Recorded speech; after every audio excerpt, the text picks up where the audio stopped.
Hello and welcome to another Saint Olga episode. This episode is meant to be pitched to one of the best books I've read in recent years, which is on Whitberg's. It's called The Man with Periwinkle Eyes, subtitled Fire and Rain. It's volume 1. He decided to write it because he appreciated the value of organizing his memories and putting them in sequential order and giving it structure in such a way that people can't disregard even if they don't immediately, get behind. And he's putting it out for free, which is cool. And I'm going to include the link, of course. And it's all about a new author unexplored on this channel, who is Kyle. This interview is going to be a sort of accompaniment to the book. And let's start with, when did you first discover Kyle's existence? I think well, that's complicated. I've had some memories from him off and on for years. I just didn't really know what author they were from or what projects they were from. I discovered who he really was in, I believe, September of 2022. Right. So it was kind of a jigsaw. You had to put it all together. Yeah. Yes. But it's fair to say that he is also an author, a soul fragment. Do you know anything about his actual creation? I believe he was one of the first. He was one of the ones made from me in Cheyenne Mountain in 2007. Right. Let's try to explain exactly why he was inserted the way he was into a clone body in Germany during the height of World War II. That was, I think, probably to initiate his indoctrination into that ideology. Though that wasn't done to most of the other IBIS kids that I know of. So that's a bit of a mystery. But I do know that the IBIS kids were distributed. They were all made, or most of them were made. Most of them were not natural people. And they were distributed across time and space. And 3 years later, they actually come through 2 SS officers. They come and actually collect you and cite that it's a business of the state. So this was their plan all along, to pluck you from Germany and portal you to IBIS. Yes, it was. Can you give like a nutshell version of IBIS just for people who are new to it? Maybe their mission statement and what they're all about, where they're located maybe? They're defunct now, as far as I can tell, but they were a group of likely Paperclip Nazis who somehow or other acquired a Stargate and a facility in Canada, in British Columbia, underneath Nelson Royal Air Force Base, and decided they were going to use that to build the Fourth Reich, which is different from the Fourth Reich that we basically live in now. Would you say that we are already kind of in a Fourth and even Fifth Reich elsewhere in the breakaways? I would say that, yes. But this one was different. This one was truly Nazi, a pure form of that ideology, not the I don't know what you'd call the one in space. Watered down or something? Yeah. But that was its goal, essentially. And also, a big part of it was the eradication of any and all ET presence from the planet. So, yeah. Any, because weren't they also in league with some of them? Yes and no. They were in league with them in the way that the Black Panthers were in league with the American Nazi Party. To make an analogy, like their goals were eventually probably kill each other off for the moment they worked together. And do you know the races that they are, in cahoots with? They were. Um, I don't know their names. I know that they Aren't they were. the Aldebarans? Oh yes, of course. Sorry, the Aldebarans, who are a different species of human. So I'm not sure if that even counts. And then they were also in league with the crocodile men Mm-hmm. or crocodile people. I don't know what that species is called. I don't know hardly anything about them. I just know that they were in league with them. How about their location? I think you said it was a windowless warehouse that appeared empty. Yes, it was underground, quite a ways underground, underneath Nelson Air Force Base, Royal Air Force Base, I believe, in British Columbia in Canada. Oh, for this part kind of confounded me. I gotta admit that Michael Aquino, according to your recall, is actually a tall and thin, kind of vampiric-looking albino person with soulless black eyes. He was then, yes. I know that he's changed and he is no longer thin, but Mm-hmm. in that period he was quite thin. Maybe this is a clone of his who looked somewhat different. And maybe some of it is, filtered through Kyle's memory, which is that of a traumatized child. But So was he kind of a skinny version of the guy that people recognize with the eyebrows? yeah, Oh, I see. Okay. And the personality is very much the same as portrayed by others like Dietrich and Daryl, right? yes, And you didn't go into it in the book, but he's the one that did most of the satanic ritual abuse upon you, yes, right? yes. And his wife and several other people who I don't know the names of, but yes, he was the lead programmer. I see. And to start with, he pumped you up. He wanted to, boost your ego, saying that we're going to make you glorious. Yes. What was your That reaction? I don't think I understood, or I don't think Kyle understood anything at that point. I guess he was okay with it, really, but I don't think he understood what was happening at all. Because he was 3 years old after all, right? Yeah. And there were two crocodilian humanoids in the room initially, and you were terrified by them, but then you found out telepathically that they were also quite scared of being there. So that eased you a little bit. Yes. They didn't like being there. I think they probably had a little bit more autonomy than I did, but they were still, I think, at the end of the day, prisoners. So, yeah. Mm-hmm. And the dentist chair that strapped you to had a large projection screen. How did it work? Did it have a mirror, and what was the Yeah. activation?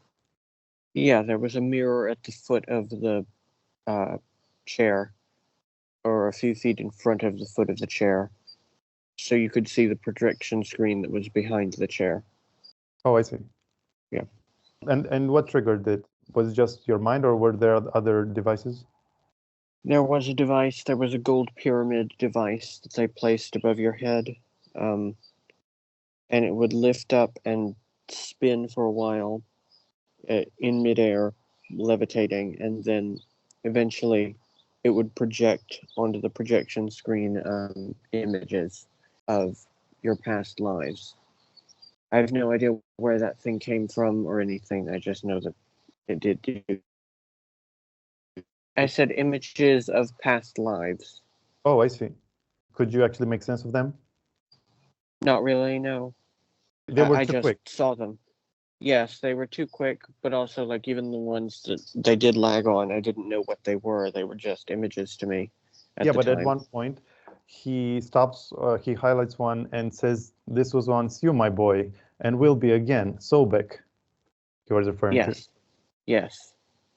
Sobek, the crocodile, quote unquote, god of Egypt, was one of my past lives. Yes. Would you say that you're the whole consciousness that inhabited Sobek's body, or like are you a fragment, or? I have no way of knowing that, to be Right, honest. right. Um, But you do have memories of Sobek independently of this vision. yes, I do. I do, yes, of his life. He had a very sad life, actually. Interesting, but very sad. And he wasn't quite as monstrous as he is often portrayed. Uh-huh. Could you say what period of ancient Egypt this was in?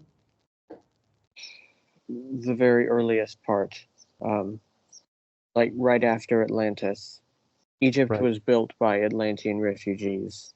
Yes. Um, and this was in the period when they were building it and just a little bit after that. Was there not also the rumored Black Pyramid around that time that is no longer existent? I did see it, yes. And Oh, it housed the Stargate. I see.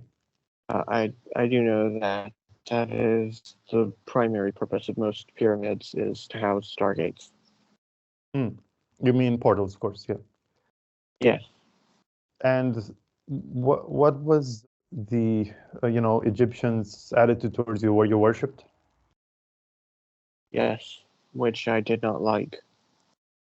I was trying to be a teacher, not a god. What was your official role, though? That's hard to describe. Just something kind of like a motivational speaker, I guess. Okay. You could say, like, just teaching people things, holding even like classes and things like that. Mhm. At the same time, uh, he must have spoken telepathically because he couldn't Yes. enunciate. Yeah. Yes. And there was a translator there. Um, he would speak telepathically, and then the translator would speak aloud his information. Cool. And do you know how his story ended on Earth? Was he, did he die here or did he depart? He left, and then he died somewhere else. I don't know the name of the planet. I think it was his home planet he returned to. Right, right. And he died a natural death of old age. Mm-hmm. So the next part of the story is you continue to get horrible treatment. You get put into your small room and inside of a crib or cage that was suspended from the ground and in a straitjacket. And why the mistreatment? To break you. It was a form of inducing dissociation or what? That, and just in general, like breaking your spirit, making you realize that, like, making you think it's never going to get any better, and that, you can't possibly, that there is no resistance or escape, and that your will never be met, if that makes any sense. Yeah. So the next exercise was you had a screen in that crib that displayed yourself as an adult, and next to it the picture of you as a crocodile person. And No, you as an adult, and then just a crocodile. oh, I see. Okay, okay. Or me as an adult, Kyle Mhm. as an adult, and then just a crocodile. And your task was to merge the images. Yes. Could you describe the process? Basically, because Kyle had already seen crocodile people earlier that day, he just envisioned them and tried to merge that with, use that as his guide to merge those two images. And the computer system was telepathic in some way because the screen changed with your thoughts and made the image that you were thinking of appear, which helped quite a bit because, you could tell what you could really articulate what it was you were going for. And then when it got a really coherent image, it locked that in. And the voice came over the intercom and just said, "Exercise complete," or something like that. And it turned out that was what one of your avatars would end up looking like, was this human-animal chimera creature. And they picked you because of your past lives or whatever proclivity you had to the Yes. Yeah. And was it a one and done? The only time they made you do such a thing? Only time I remember doing it. I can't speak for others, but it was the only time I remember doing it. Right. As for your adult body, did you say it looks similar to Joel Kinnaman from Altered Carbon? Yes, it did. How would you explain that? Well, you think it's just a coincidence? I'm sure it could be even deeper. I don't think it's a coincidence. I think that Joel Kinnaman is probably maybe a clone of Kyle, or maybe he's an Arasaka unit cyborg. Right. But So those were the sound models look the same. yeah, I'm sure they do. Mm-hmm. It would be really impractical if all the models looked different. Right.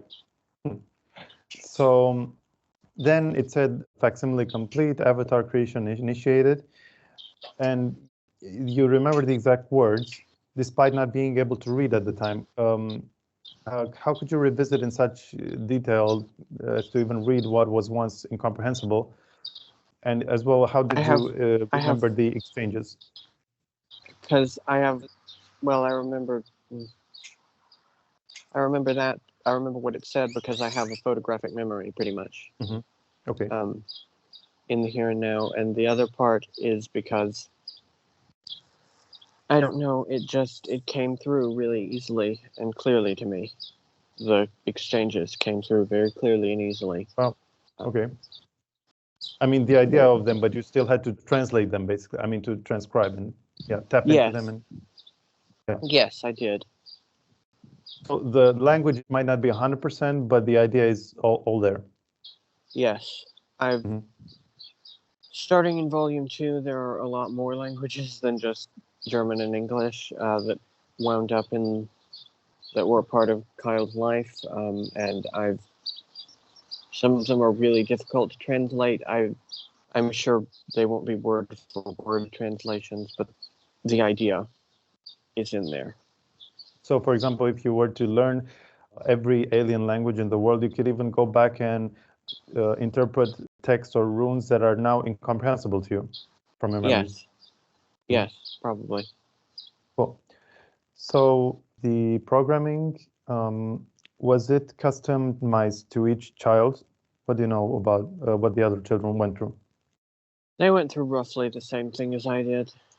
With different animals? Yes, different animals, and sometimes even just ET species. There were some who came out with their avatars were Anunnaki, basically. So later you go to this, I don't know, hospital room where there are 20 children in beds and each had a helmet on and black goggles and plastic plaques describing the name of each deity. So they were recreating the Egyptian pantheon. What deities do you remember? I remember Isis and Osiris. I remember Mut. Or Nut. I can't ever remember which it is, but that one. I remember the dog guy. Not Set. The other one. Sekhmet? No, Anubis. Sekhmet was Sekhmet was a cat goddess. I do remember her. I remember Horus was there, and yeah, those are the ones I can remember off the top of my head. That's good. Who were in the room at the time. They weren't necessarily in your unit. These are just children that were. Yeah. What is it about the Egyptian pantheon that made them desirable? I think it was that their souls began as what we might call archangels. Of course, there are many archangel souls out there, but the Egyptian pantheon was the most reliable source to pull them from, I guess, and they were easy to track their incarnations, so that was why, I think. And how many of these IBIS children that you interacted with are public today? Very few. Mm-hmm. Well, ones that I interacted with, Jack Flynn was one of them. He is public. Eve Howard is or was public. She was there. We didn't really interact, but I saw her there. And a couple of others whose names I'm struggling to remember, but very few. Yeah, I don't have specific memories of Joseph actually. Right. But yeah, his descriptions of it are on point, so I would assume yes, he is telling the truth about it. Yeah, and Jack was even in your unit. Am I right? Yes, he was. He must have been, yeah, because I recognize him from the book, despite you not naming him. Yeah. Yeah. And the next, thing you had to undergo was hundreds of hours worth of VR sessions, each lasting several hours. What can you recall from that? They were training you in. First was in English or in German, so that within a few weeks you were native level fluency in both of those. There were kids there who didn't speak either. There were a few French kids. There was at least one Chinese girl, and so on. And then after that, they started indoctrinating you into Nazi ideology. Was the next stage. And then after that, it was military things, weapons, combat medicine, tactics, martial arts, that sort of thing. Mm-hmm. It wasn't just visual. You even had to apply yourself, right? Move and stuff. Yes, you did. You had to, and eventually you had to have live practice sessions. Mm-hmm. And in addition to that, you also had nanites that boosted your IQ and memory. Yes. But weren't you too young to go through all this? I mean, I'm sure they shaved some time, but how could you adapt as being a 3-year-old? I don't know. I think probably that was part of the genetic engineering that we underwent, was to be able to do this at that age. Mm-hmm. And they even implanted you with chips that would augment your third eye and psychic abilities, and antennas that would, How much more enhanced were you than your other alters? Considerably. When people talk about super soldiers, I would say Kyle is definitely the one who fits that mold the most. So he also had super strength. Yes, but when you listen to James Casboult's testimony, he talks about having a 300 IQ, super strength, the ability to recognize and absorb languages instantly, the ability to blend in psychically and things like that. They had all of those, and yeah. So that must mean if they were 300 IQ, the superiors were even smarter because they wouldn't let, the super soldiers be the alpha dogs. Yeah. So speaking of alpha, next you introduce a person with short cropped gray hair and a scar on his left cheek that had the tag with the name Emmerman. I'm sure this is the guy also known as the Old Man. Yes. And he had a stack of medals that almost look cartoonish. Yeah. Yeah, I bet it probably the weight must have stretched the fabric probably because he had dozens of them. What else can you share about him? What was he someone that we could recognize from history, and what was his backstory? His name, I call him Emmerman because that is the one Googleable name that he used. He used probably hundreds of names. But one of them was Karl Emmerman of the Kriegsmarine, one of the most decorated members of the Kriegsmarine. And he became an extremely high-ranked person in space, something of a kingmaker, I guess you could put it, right up until his death in 2023. I see. And he was, and he was approximately 700 years old at the time, by the way. Well, But yeah. Or where was I? oh, stop to shed light on just how Yeah. we came to being involved. He had a way of inserting himself into everything, and he had a level of respect around his name that he was able to drive himself to the top everywhere. I would assume that he did the thing, like the altered carbon thing of like having multiple sleeves of himself. Has to be. Yeah, all over the place. He had a foothold in almost every project that I remember. And most of them he had no real loyalty to. He was Out for himself. Yeah. What was it like being in his presence? Frightening. He was one of those people who kind of commanded fear just by being in the same room. But eventually, when you got over that, he became something of a father figure, which is really weird to say now. Like, if you know what I think of him now. But in that time frame, I would have considered him a father figure. He's charming. Yes, he was extremely charismatic. Extremely so. We'll come back to the old man later, but to move on with the story, next you go to a room that was chock full of cylindrical glass tubes. And could you say what they were growing inside? Your avatars, both your adult human avatar and your quote-unquote god avatar. Right, one next to the other. Yes. In green liquid tanks? Yes. Mhm. Translucent. But yes, green liquid.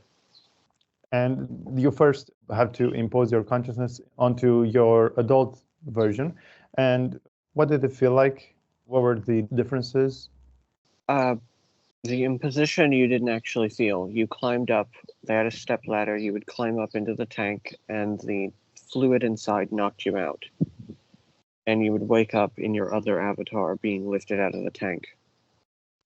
The adult human one actually took basically no getting used to. I mean, maybe he was a little shaky to walk around at first, but like otherwise it felt totally natural. The alien one did not, because like it's different anatomy. You know, he had a tail. He had claws. He couldn't really talk because he had the head of a crocodile. You know, that took a lot of adjustment. But the human one, it felt pretty much the same, just bigger and all of that.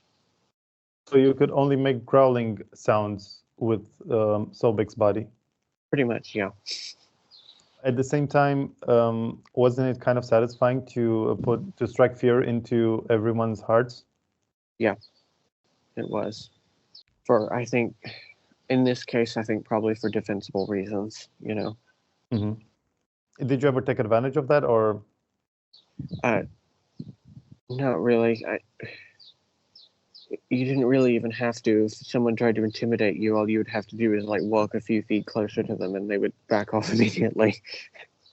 And later you went on to be placed inside special rooms that were meant for you to bond and to breed, basically.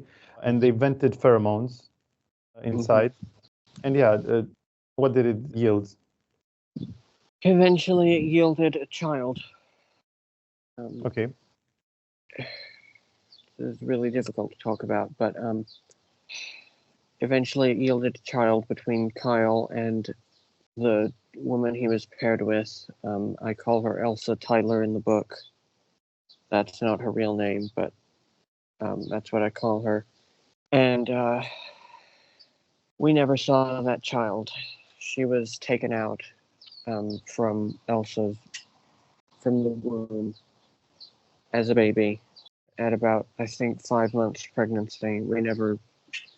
I say she because that's what Elsa swore she was. Elsa swore that she communicated with her and that she had visions of her. But we never got medical confirmation of what the sex of the baby was. Yeah. The first assignment you had with Elsa was when you were still in your child body and a nurse or something came in the room and just shot her in the chest, in the stomach. Yes. That was to train in combat medicine. Mhm. You were put in a room. It had all the, typical accoutrement you would expect, sutures and stuff to cauterize and all that. And officer walked in, would shoot one of the kids. In our case, it happened to be Elsa that got shot. And it was like, she's dying, pack the wound, you have 5 minutes. You do learn real quickly that way, I must say. Yeah. Then you were trained with electrode pads and wires in telepathic exercises? Yes, in how to communicate with each other, particularly on the battlefield when only telepathy is an option. Mhm. So you'd be sent on missions predominantly in your adult form, but also in your avatar form. And then when you return from the missions, you would be placed back into a child body and again, relegated to the cage. Yeah, to continue to dehumanize you. How did you cope with that? Eventually, it just became normal. You started to kind of forget about the fact that you once had a normal life, that you had been snatched from, that, you used to have parents who cared about you in a bed and all that. And maybe some of these kids never did have that in the first place. And eventually you settled into it, When you were sent on missions in your human body, you didn't even need to feed or, go to the toilet because of the suits, right? Or was it the nanites? Probably a combination of both. Mm-hmm. But when you were in your avatar body, you did have to feed because you didn't have super soldier suits for that. Right, yeah. Do you remember feasting in the body of Sobek or? A little bit, yeah. I remember one time they just gave him an entire raw pig to eat. Yeah, which he very happily did. It's really, really, I can't stress enough how weird it is to remember these sensations, and it's like it's you, but it's not, But yeah, I remember that. And your whole unit would have been in their avatar bodies too, out there looking like Egyptian gods. Mm-hmm. Yes. And you were called the Golden Fleece? Yes, that was the unit's name. Right. And it was formed for one reason, according to the old man, which is to combat the greatest enemy of their cause, which is the Giza intelligence group. Yes. That's the solar system's chapter, I guess you could say, of a group called the Orion Syndicate. Yes, Star Trek did steal that name, but otherwise they're pretty different. They're more like Galactic Al-Qaeda. They're a group of Draco, or they're headed by a group of Draco who broke away from the Empire during the Orion War period, and yeah, they're terrorists, essentially. And the Giza intelligence group, which operates out of, or did operate out of, a base underneath, what do you call it? The Giza Plateau is where they're headquartered. That's why their name in English is Giza Intelligence Group. Of course, that's not their real name, but that's about what it translates to. Egypt again, which is interesting. Mm-hmm. And they promoted Aryan supremacism and they were very anti-Semitic and Yes. said that, Semites were another, let's say, genetic project of certain aliens, right? Yes. They did. They basically said that, like, Semitic people are, and particularly Jewish Semitic people, they didn't care terribly that much about Arabs, but Jewish people, they said, they were like the embodiment of the Draco will on Earth, or the Orion Syndicate will on Earth, and like a bunch of other weird stuff that I don't exactly clearly remember, but yeah. Severe anti-Semitic rhetoric. Yes. Right. That's how you know they're not like the Nachtwaffen Germans. No. You would go on to learn also that the Vietnam War was basically underlined by ET conflict as well. Yes, heavily so. Could you just describe maybe the two opposing factions? The North, the Ho Chi Minh North of Vietnam, was backed by Aldebaran and therefore IBIS. The South was backed by the Draco. That's where you were sent in one of your early missions, initially with a TR-3B, but later had to take a helicopter because the jungle was too thick or something? Yes. And yes. So you finally were flown to a clearing in the forest, and there were just two unassuming huts, cabins there. But it turns out it was concrete and still inside. And as you entered, you got a tour into what proved to be the biggest prison of aliens on the planet. Yep, that is what they said at any rate. And it was absolutely humongous, yes. It was, they call it, the name, at least back then, I don't know if they may have changed it, but the name was the Ho Chi Minh Center for the Internment of Invasive Biologicals. And it was constructed like a panopticon, which is a tower surrounded by levels. And the prison warden sits in the top of the tower and watches everyone, and it's basically impossible to escape. It's hard to describe in words, by the way, so maybe you should insert a picture of it. Sure. But yeah, and it went, I believe, 37 levels, 35 of which were for, 34 of which were for the prison. And it was, at that point, I think it was filled to capacity, or just about. Wow, really? And yeah. And this place was huge. It could easily have held 1 million prisoners.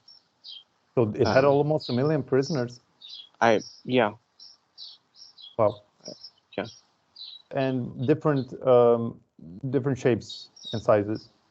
Oh, yeah. All sorts. Even like aquatics and plasma-based life forms. They even had facilities for that. That could hold those. In one of the administrative levels, I think at the top, you got to hear music for maybe the first time. And what impact did it have? It had a huge impact on Kyle. Even after he lost this memory, he became a very musical man, and he would go on to write many songs at Montauk, which we've even touched on in a previous show. But like, there was something about the frequency of this particular song that it really got to him. And yeah. Earlier, before getting in the Panopticon, you had reprimanded one of your unit members because he had tried to punish a child, take it out on a child. Does that mean that Kyle had something akin to a moral compass? Yeah, I would say he did, yes. Which was probably why that was why he was later repurchased, a little bit of it, because he kept his character through all of this. So yeah, he was also the leader. Yeah. And he had a stronger personality than a lot of people who were there. So you end up interrogating, I know it's kind of a spoiler, but it's much more detailed in the book, of course. Interrogating a gray alien. Initially, they tried to cheat, so to speak, to get one over on you by hiding their first impulse thought when you subjected them to torture, when you wanted to interrogate them, to transfer their thoughts into the others as a means to, conceal information. And then you came up with the idea to separate them. Yes. And then he felt he could no longer purge his mind of the information. Yes, correct. So it was stuck in there and we could read it, no problem. And yeah. Right. But could you explain exactly how that worked? I mean, how did he hide initially and how come it stopped? Oh, well, Zeta Grays are a hive mind. they can transfer their thoughts to another member of the hive instantaneously, pretty much. So their thoughts were jumping around between each other, and we could not catch them. Wow. It is, yeah, until we So separated them, and they yeah, were trapped, and they were isolated. Right. Sorry. Because the room was like a Faraday cage, and then he had no outlet psychically. Correct. He was Yes. trapped. Right. Interesting. So then, once you isolated him, you could read him like a book. Hmm. Right. That was really original. I mean, unique. Then you even went on missions with Sobek to cover up for an indiscretion on the part of Aquino. And that's how you found out that people are terrified of your avatar body. Yeah. Well, I mean, I'd seen it on the base, but found it out really well there. Mm-hmm. They called you a Lizzie, right? Yeah, that's the common anti-reptilian slur. And he was like, "I'm not a Lizzie, I'm a croc. Get your racial epithets right." Yeah, and later you would go on to stage like a prison escape, Mm-hmm. unbeknownst, I mean, kind of an improvised one. But yeah, I'm just going to leave it at that and just read more in the book. Yeah. Oh, and by the way, a little bit of a hook for people that really want to read this. During the Vietnam thing, Kyle also had a bit of a one-night stand. If you want the salacious details, you're going to have to get the book. If that doesn't get them, nothing will. Right. So let's jump to the first mission on another planet, which is the Mars mission. It related to ancient technology and Valles Marineris, which was the most ripe with life area Yes. of the planet, and it was at the edge of a forest. What can you share? What was the scenery, and what was your first impression of Mars? It was beautiful. The scenery was beautiful. It was contrasting desert and forest. They so starkly contrasted that it almost, I wonder how it's even possible, because it wasn't like a gradual cutoff between the two. It was just one ended and the other began. And there were trees. They were kind of similar to fir trees. Up at the tops of them, there were vines, which grew these little tiny but very brightly colored flowers of all different colors, or mostly pastels, or pastel orange, pink, blue, yellow. So yeah, it was really really beautiful, and it contrasted with what the Ibis children had been told, which was that Mars was this like wasteland hellhole, but like that wasn't the impression that was given at all. And Kyle fell in love with it. I think the exact wording I used in the book was that it was the beginning of a love affair between man and planet, which was to last the rest of his life. Mm-hmm. And what sustained those trees? Was it just the fact that they were in a valley, or is it rain, or what? I think there were aquifers underground, or well, yeah, there were, because Valles Marineris also has hot springs. So yeah, there must be underground water there. Right. And on your way to the archaeological dig, you also could see humans, but they did not wear any spacesuits. No, they did not. They were adapted for the environment. They were flowing robes. Yes, they dressed. They dressed roughly like Hindus. And they were matriarchal. I believe so. Well, I know most of the information I know about them comes from other altars and other memories, but Oh, okay. yes, their society is matriarchal. But even in this altar, they left some signs or footprint or whatever in the form Yes. of skulls all over the paths inside the forest. Yes, that was to. They do that, funnily enough, to mark that it's safe. Oh, You'd think it would be the opposite, but yeah, they do that. right.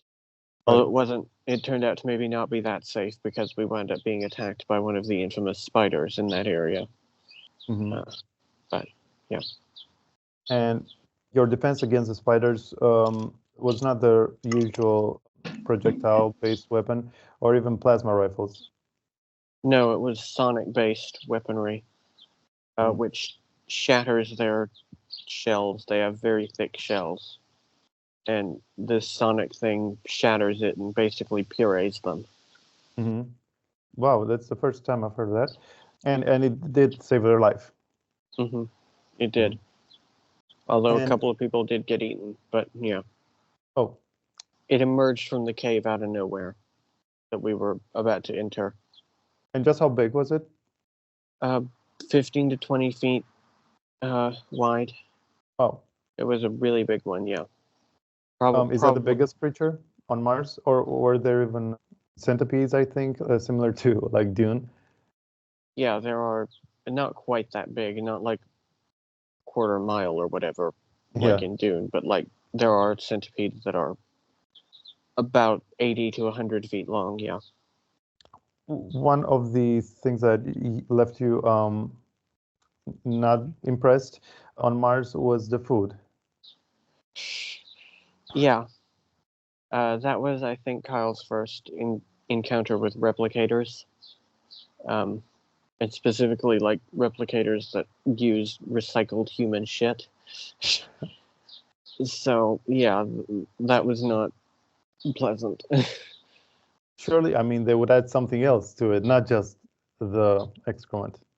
I'm sure they did, but that was kind of the whatever they all used didn't taste much better. Mhm. So the actual target that you were meant to guard, the cavern that housed, advanced technology, it was held by a biometric lock that required a certain. Was a certain evolvement, or was it a certain species, or what was it locked by? We don't know for certain. We think it was probably the original species who had built this place, which were, we think, some sort of human-like, but not Terran humans. Or it may have even been just that it was locked to a specific person. Um, we don't So know for certain.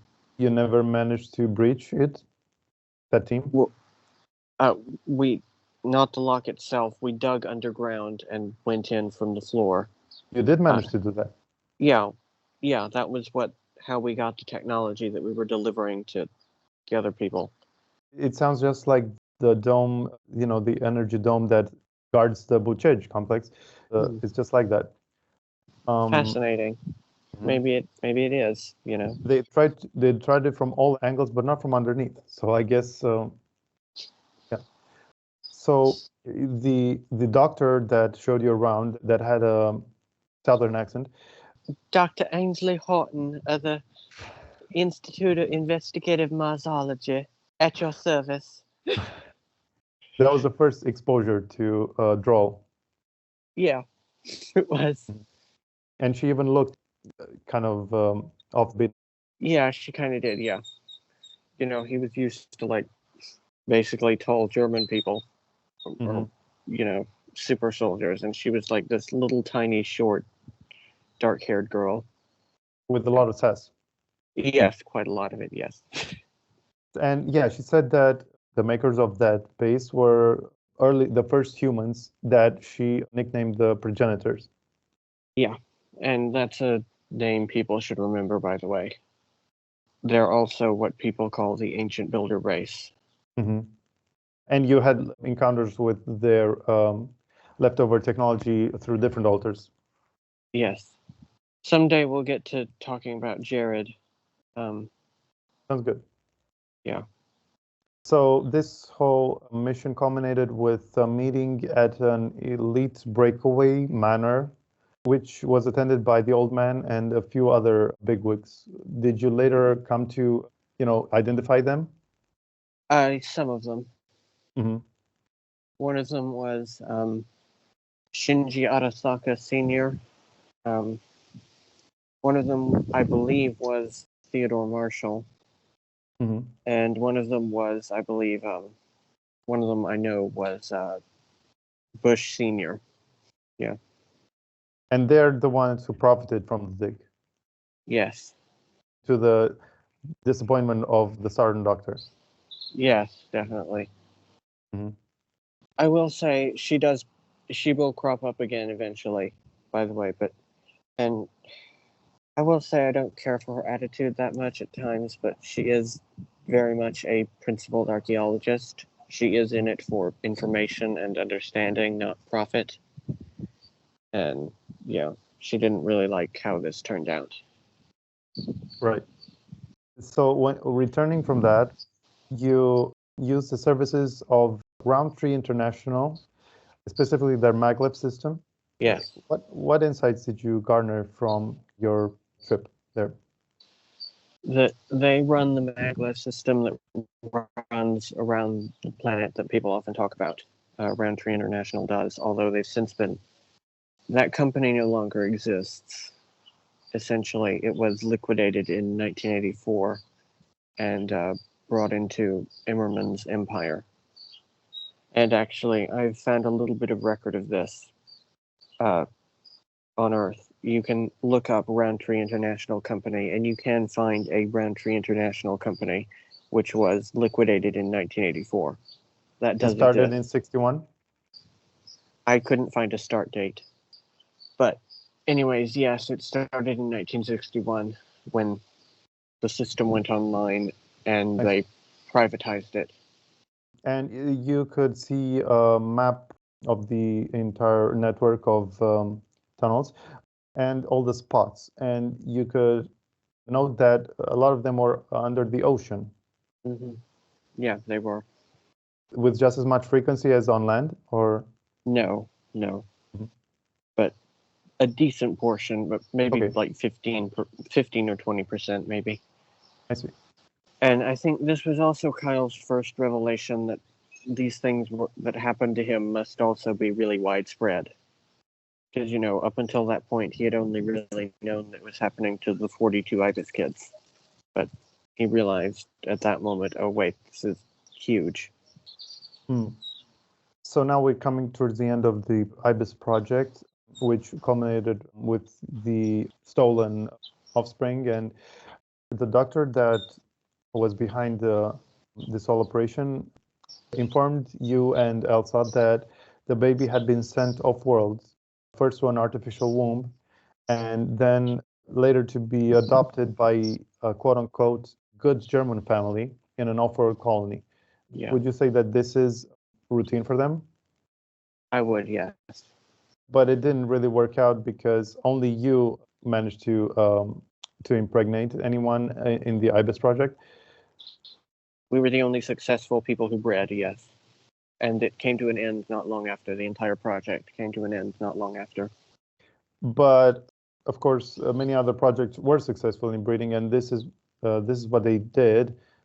And what is there to gain from the colony's point of view by doing this forced pairing? Well, it separates the child from anything, I guess you could say, anything real, and it distributes them more effectively than if they were left with their parents, because there aren't that many super soldiers, and they need to be distributed in some way, and this is kind of their way of doing it. Right. So when Project IBIS got ambushed by, was it MI6? It was by the Royal Army under the direction of MI6, the British Royal Army. Right. And that was the end of Project IBIS. Wasn't it a little, I don't know, easy for them? How come they could bend them over so easily? I mean, Well, for one thing, the assets were all in their child bodies and tucked away for the night. So there weren't any or very few enhanced people to deal with. And most people were asleep. The only people who were awake were a few guards. And somehow or other the Brits had also cut the power, so it wasn't possible for them to maybe, I don't know, open up an electronically locked case that had weapons in it or things like that. They were very strategic about it, and they did it very well. and they It had was, conquered it within probably, I would say, 2 hours. it was quite poetic that it came back to bite them, the fact that they put you in child bodies during the night. Yeah. And because of their extremely gross treatment, as soon as the base was taken over, the children were more than willing. They had no loyalty to Project IBIS, and in fact felt more than willing to join their new handlers. Yeah. And the Brits treated us very well. They took us to a facility in Toronto. It was on the upper floors of what seemed to be a normal office building, actually. And they had cots for us, and they were not violent towards us in the way that the IBIS people had been. They, there were no beatings. No one got shot. You didn't get yelled at if you were caught swearing or if you were anything like that. They treated us like people rather than cattle. But of course, their purposes kind of been that noble, considering that as soon as they took it over, they said that this is now the property of Her Majesty. Yeah, of course. It wasn't out of the goodness of their hearts, but they understood better that you need to treat people decently-ish if you want them to continue working for you. Yep.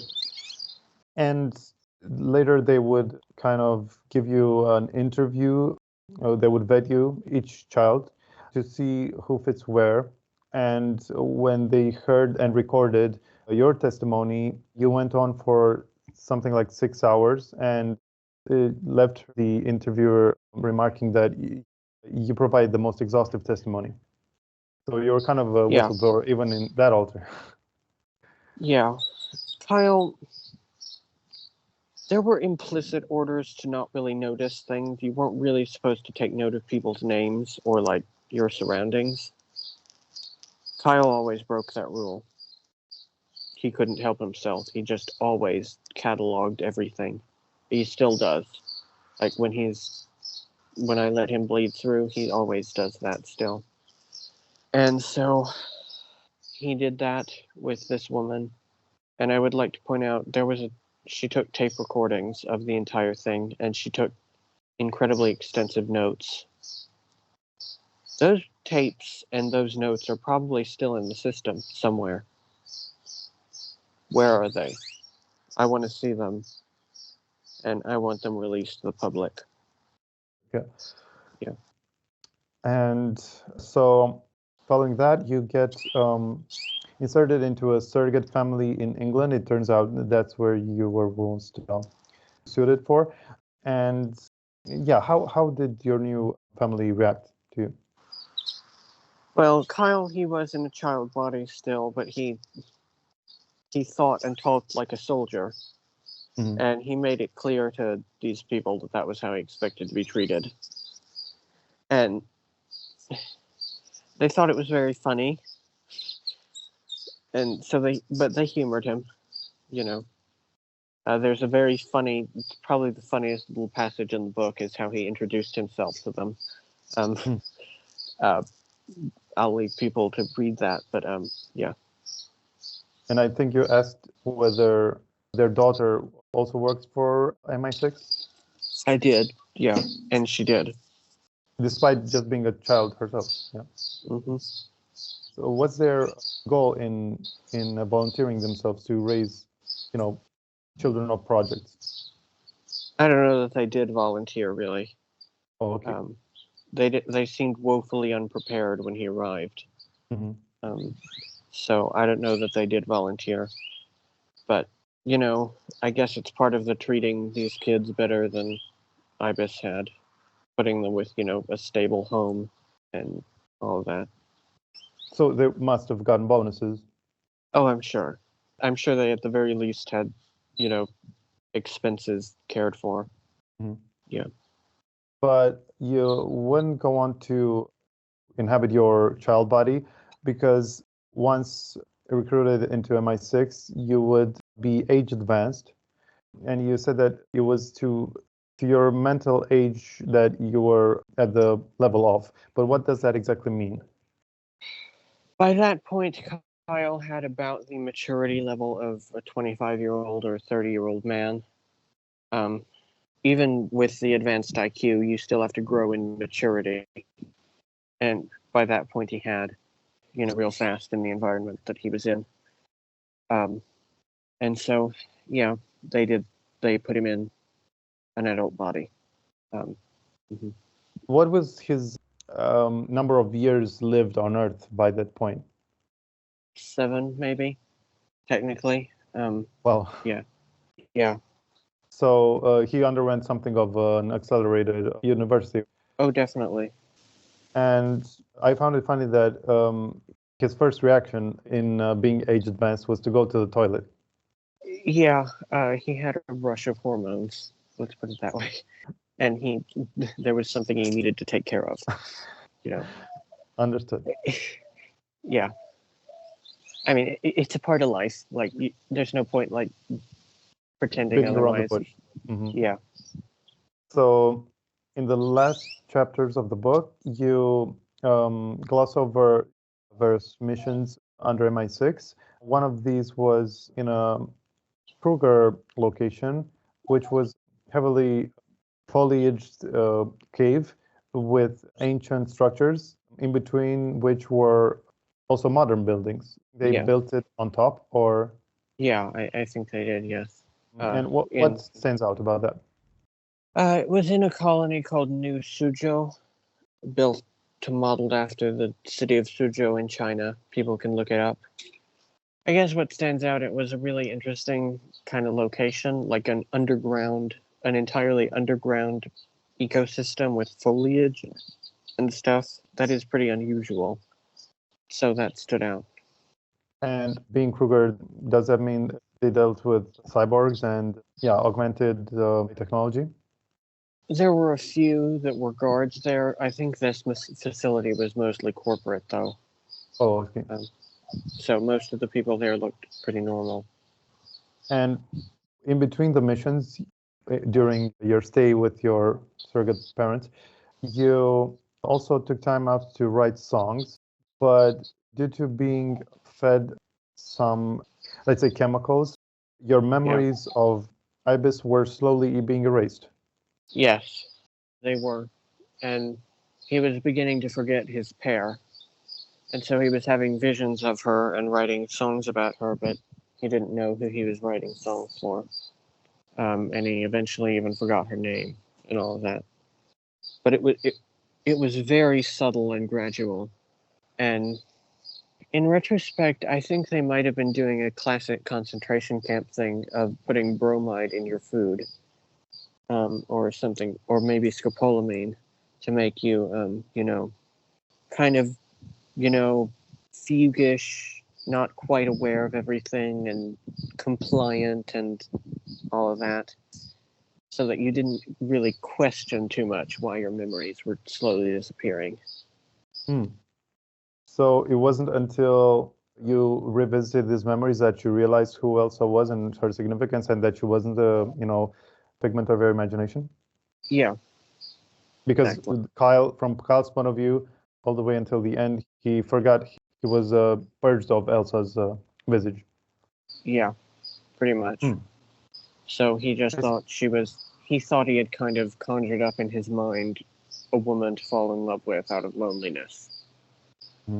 And another cool location that you were assigned a mission on was New London, which was on a planet in the Ursa Minor system. How does it compare to London? It's nearly identical, except that the layout is different for some reason. Like, the districts are jumbled up. They were trying to go to Crystal Palace Park, and so they just went to where they knew Crystal Palace Park was, but they wound up in Bloomsbury. So. But wasn't it a little more modern than London? Yes, technologically. They had breakaway technology. And was it also populated by British people? Yes. Yes, it was. And it was also huge, and that means that British people have a large representation out in space. Yeah, pretty much. Pretty large, yeah. Mm-hmm. They have the DNA, oftentimes, they have the DNA that is looked for. So, Oh, right. Anglo-Saxon, like Daryl said, yeah. yeah. And in your mission on New London, you felt really bad about having to execute a defenseless man. It was Yeah. hard to cope with. It was, yes. Kyle did not like wet work until the very end of his life. He never liked wet work. Right.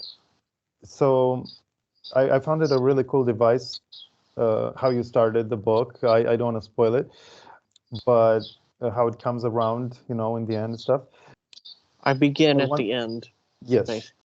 But when you said that you almost fell off the moon because it was so light, the gravity, does that mean that you are afraid of literally falling off the planet? Or it wasn't the gravity playing, it's just that the gravity was so light, like akin to our moon, that you could barely get a footing?